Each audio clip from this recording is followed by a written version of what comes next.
Well, hello there, Apple Bites. This is your Apple Bite, Rafael Tavares, talking to you straight from a video game con. And we're talking to our friend here, Chris.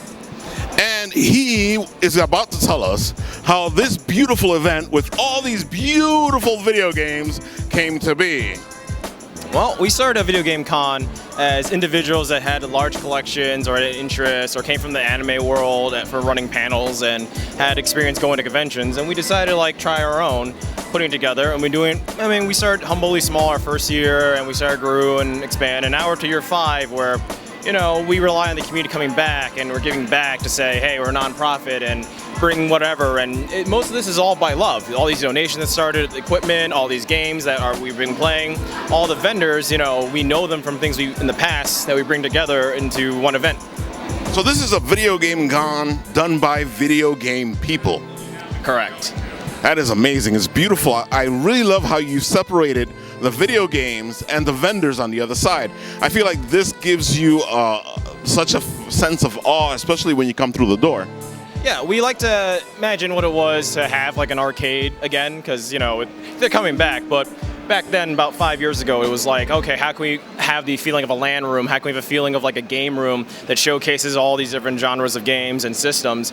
And arcades are always cool to have, so it's cool to have the noise, the loudness, and the almost the compact of everything in one area without walking around. And that's what I would want in my house, in my gaming room. And as much as I would love a whole house full of games, the best I could do was just a gym full of games. So it sounds like this is a labor of love.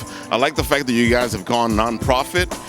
It feels like this, like I said, this is a gaming con done by gamers who want to see how it would be to actually enjoy video games. Like you're saying, I'm listening to things right now and I feel like I want some pizza, because this is how my pizzeria would be.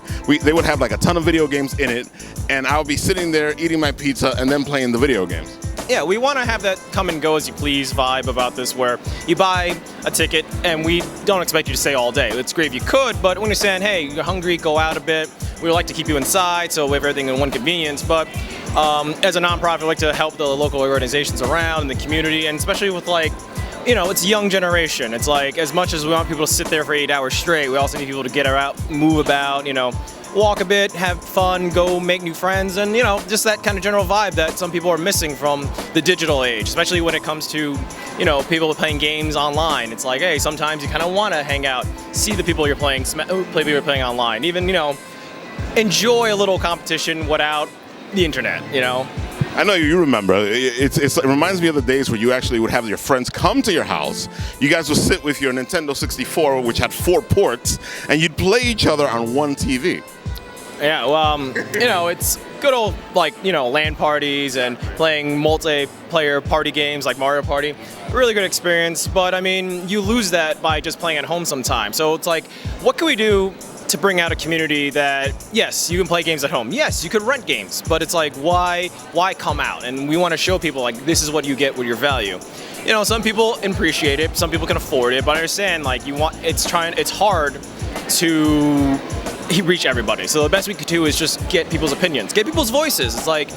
We know it's nothing personal, because time and money, it's limited. So it's why you should come out. So we're trying to do the best we can. We love community feedback, especially when people come here, play something, some suggestions, and that's actually how we improve our gaming library. People come here and goes, I really enjoyed this game, can you find the sequel? Or I never knew this game had a sequel, what else do we have? So people come here, they come and they talk to us, and it's can you change this game? Do you have this? And it's yes, let's go check our inventory.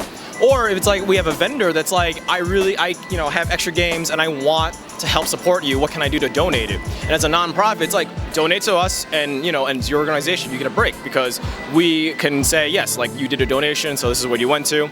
It's charity keeps paying. So the better we do as our game room, the better the con does, and the better that we can do bring on better shows.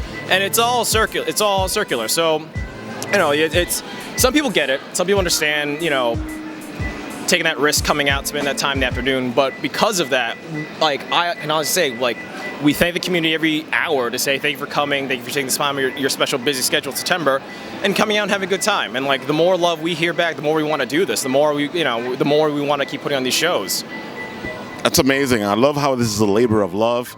It does remind me of the old days where you just wanted to play video games. You just want to enjoy yourself. You want to hang out with your friends. You want to just have a good time, you know. And I gotta admit, the vendor room looks fantastic.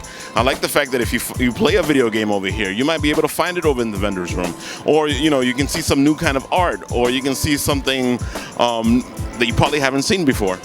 We get that experience where basically you find one entrance piece where you play a game, you might meet someone who understands that game, you share knowledge, you go in the vendor room, you might see a piece of art, and now you've associated that memory with that, and you know, you build a small community. We have a lot of fans here that started because they love the game of Shenmue. So we have a few guests that have an experience with Shenmue, which is a very niche at the time, which now, with the third game coming out, like, you get this community again. And that, you know, a lot of people that started AVGC was because of Shenmue.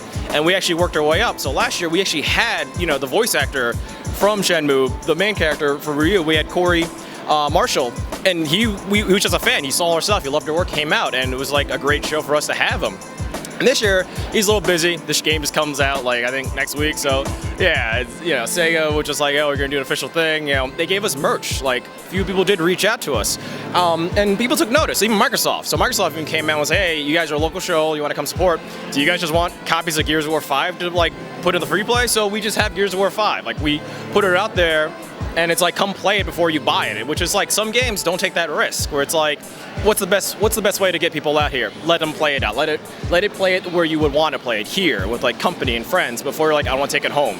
And I feel like that's a good way. Cons bring that out, where it's like, if you can reach that, you can at least come back and say, yes, like the con was a good success because you've now made it your own, you know? Like you brought home some sort of memory, some sort of souvenir.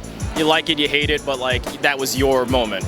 I have to admit, last year we came, we had a blast, we did our own little skits. It's fantastic, you should check it out, especially our fighting game. It was amazing, and we just kicked each other's butts on screen.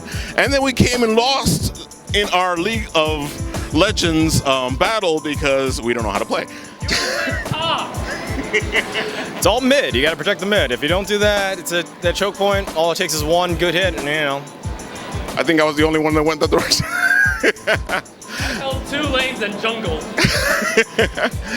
Right, so I gotta admit, this is free. It's fantastic. I like what you're doing. I do love the fact that, you know, Microsoft was there last year, that they're here this year. It is a great thing to do, to let people come in and play Gears 5. It's just amazing. It was luck, because honestly, like, we reached out. It's like, for every yes you hear, you had 1,000 no's. So you try your best. You don't take things personally. As much as sometimes you wanted to, you know, and then the day it's for the community. And for us, like, again, it's a non-profit this year, so we want to keep it that way. We like to just give back. So working with each other, working with resources, sharing who we know, networking, meeting great people that come and help to support and do shout outs and all this kind of work that, honestly, at that point, you don't need to guide it. It's happening on its own. Exactly. And see, that's what you guys need to do. You need to come to a video game con and enjoy yourselves. Play some video games. See what's going on. Check out the vendors. Check out the art. It's fantastic. You want to experience this. Again, exactly. I didn't have to say that. You said it for me. There. See, there we go. All right, guys. This is Written with Ralph and Chris. Signing off. Till next time.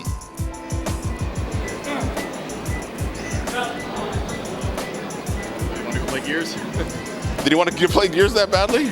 So the intern is walking off into the sisters, so that because he wants to play his video games, he doesn't want to hold the camera anymore. Yes, intern. There's a lot of